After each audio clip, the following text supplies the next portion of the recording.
That's an original Apple II, now housed by the Maryland Institute for Technology in the Humanities, or simply MITH. Associate Director Matthew Kirschenbaum still remembers the first time he booted it up. First thing I did with it was play a game, because even though I told my parents I wanted it to do homework and word processing and programming, I also really wanted to play games. After that, Apple technology evolved into an everyday part of our lives.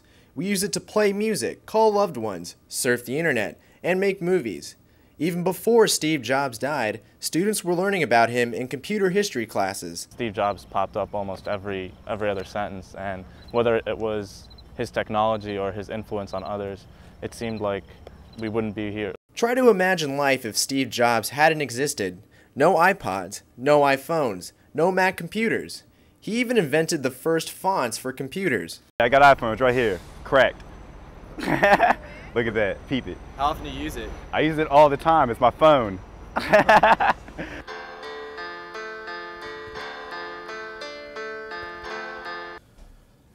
Steve Jobs probably won't be remembered so much as an inventor, but more as a visionary.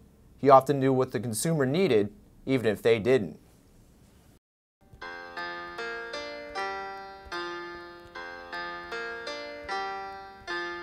Case in point, there were tablets before iPads, phones before the iPhone.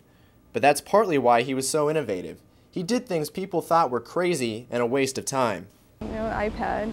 I mean, I remember hearing about it and people kind of laughing about it, like, what's that? It's like, you know, it's not a computer, it's not a phone. And then now it's like, people are just like, well, what did I do without it?